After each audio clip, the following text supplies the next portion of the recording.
je vois pas où c'est un crime.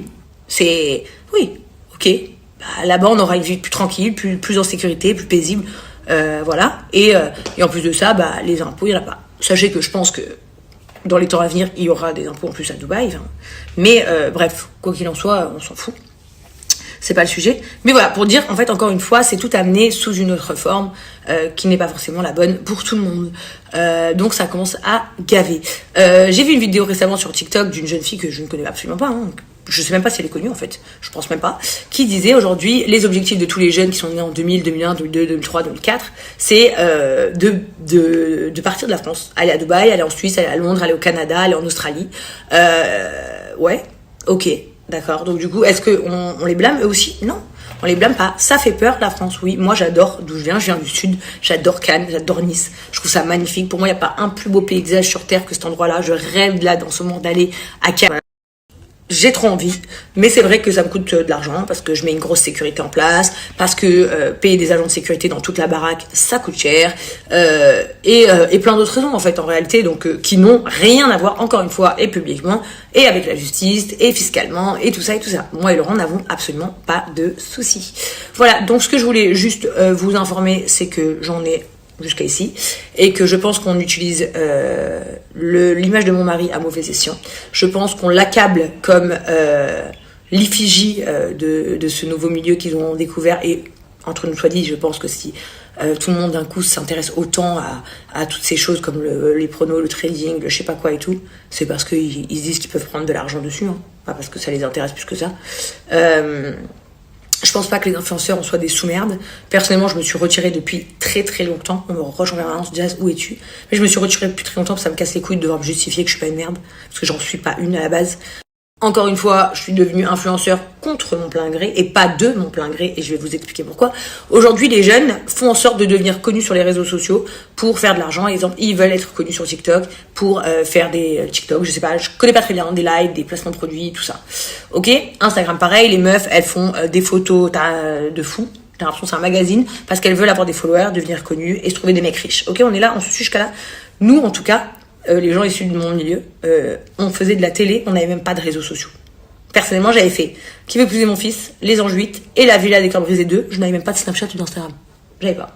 Là-bas, je me rappellerai toute ma vie, Anaïs Camusuli qui m'avait dit mais t'as pas d'Instagram? Comme ça, hein. Genre, mais t'es pas en public, ou des trucs comme ça. Je me rappelle plus exactement, mais c'était genre en gros, j'étais pas une meuf connue des réseaux, quoi. Donc, parce que on était des gens de télé et que moi j'aimais ce métier et que j'aime tellement ce métier, vous imaginez même pas, comme être à la télé, tout ça c'est ma passion. Ça m'a rendu célèbre sur les réseaux sociaux. Dû à cette célébrité et ce taux d'engagement qui était énorme, vous pouvez regarder mes photos sur Instagram, c'est pas très long parce que j'ai pas beaucoup de photos sur Instagram. Vous allez sur mes photos de 2017-2018, soit le début où j'avais Instagram, je crois que je l'ai créé en 2017 mon Instagram, j'avais genre des 200 000 likes sur mes photos alors que je devais avoir 500 000 abonnés, donc c'était énorme, j'avais un taux d'engagement énorme, et du coup suite à ça bien évidemment on m'a demandé on m'a proposé les placements de produits. Qu'est-ce que c'est? C'est un peu comme quand t'es à la télé, tu expliques un produit s'il te plaît, etc., et tu le proposes à tes abonnés. Ok? Donc nous on est devenus des influenceurs comme ça. Nous, à la base, on est des gens très francs-parler, très nous-mêmes. C'est pour ça qu'on dit généralement qu'on nous affile à des scandales. Mais parce qu'à la base, on est des gens de télé pour vous divertir, pour faire rire, pour faire pleurer, pour raconter des histoires d'amour. On n'est pas des influenceurs. Donc oui, aujourd'hui, certains influenceurs qui sont des influenceurs top, hein, que je considère top, mais qui sont devenus connus grâce au fait d'être des influenceurs, eux nous sous-estiment. Mais en fait, ils ont juste pris ce qu'on a fait, ils l'ont fait en mieux, mais ils ont pas... Donc, entre guillemets, ils veulent devenir influenceurs, donc ils s'intéressent à un métier où maintenant il y a plein de choses qui sont mises en place, donc ils devraient savoir à quoi ils s'intéressent. Nous, à la vérité, comme pour le gouvernement français que je ne blâme pas, ça nous est tombé dessus comme ça, et on a commencé à travailler comme ça, mais on se rendait compte que finalement, quand on allait au Pôle emploi et qu'on leur disait, on fait des placements de produits, ils nous disaient, mais qu'est-ce que c'est ça? C'est aider. Il n'y a rien. Donc je disais, parce qu'elles ont ramené ça à l'amour et à la mode, en fait, je vais vous dire une dernière petite chose dont je ne devrais peut-être pas forcément parler, mais dont je souhaite en parler. Toutes ces personnes des médias, tous ces trucs qui accablent tout le temps mon mari sans aucune raison, sans aucune preuve, sans rien. En fait, rien du tout, juste en utilisant sa gueule. Vous avez fait de la merde aussi dans notre vie, parce qu'aujourd'hui, je vais vous dire un truc qui est vrai. Si on galère à reprendre la DLC un peu, ce n'est pas justifié.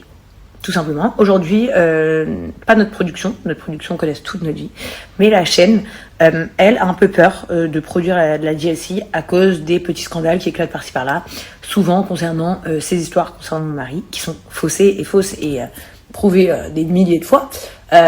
Donc vous imaginez que le fait que ces gens utilisent notre image à mauvais escient, ça met en péril et ça nous fait attendre de poursuivre la DLC qui est, je tiens à vous dire, pas arrêtée parce qu'elle ne marche pas, bien au contraire. La DLC Family est l'émission de chez TFX qui marche le mieux sur le digital et en streaming, enfin en review, là, en streaming, je sais pas comment on dit. Donc cette émission, en vrai de vrai, elle est hyper bien pour eux. Sauf que je peux comprendre aussi, ils ont des interrogations, chose qu'ils ont eu des réponses, mais ça les saoule parce que, vous savez, TF1 c'est très feel good, family, tout ça, et ils n'ont pas envie d'être dans des scandales. Donc du coup, mon mari, il est, on va dire, privé injustement, et par la même occasion, nous aussi, parce que je refuse encore plus de faire la DLC sur lui, mais on m'a proposé exemple Maman est célèbre.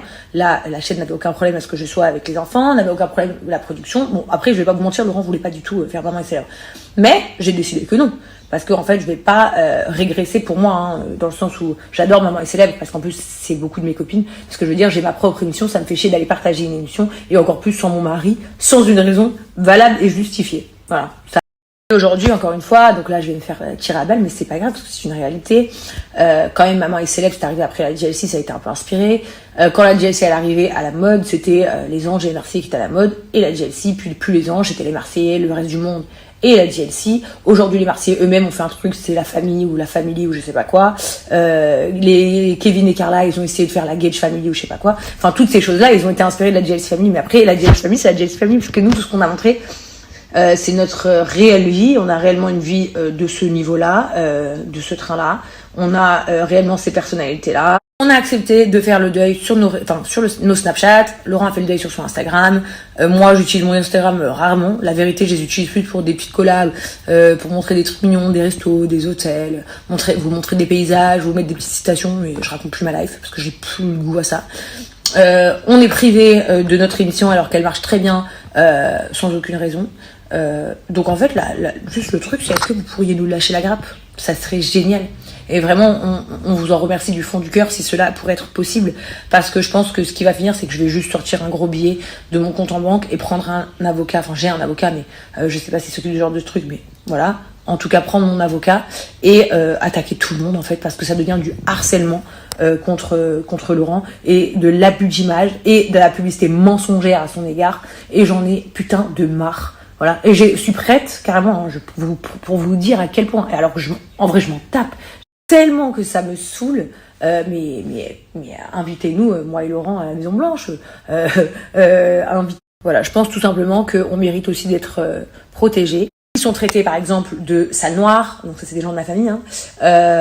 Ma fille qui est insultée de tous les noms juste parce qu'elle est magnifique, je vais pas vous mentir. Moi qui suis en permanence. Voilà, et en fait on s'est habitué à se dire c'est le jeu. Et ben aujourd'hui je vous le dis publiquement, moi c'est le jeu, je l'accepte plus. Voilà, donc si je dois me faire chier, et puis de toute façon c'est pas grave, à mettre en justice, attaquer tout le monde, voilà, tous les journalistes qui utilisent, je pense qu'il y aura beaucoup moins d'harcèlement. Voilà, l'harcèlement n'est pas que des gens qui nous suivent, l'harcèlement est de plein de choses. L'harcèlement a été de parfois certaines productions, l'harcèlement a été de beaucoup de journalistes, l'harcèlement a été de beaucoup de blogueurs, l'harcèlement a été de beaucoup de personnes qui juste nous suivent, l'harcèlement a été beaucoup de nos collègues, donc de gens qui ont le disais, mon élocution est un peu plus diplomate qu'auparavant. Voilà, ça s'appelle peut-être la sagesse. Et là, je vous fais plein de gros bisous. Et puis je vous dis à très vite.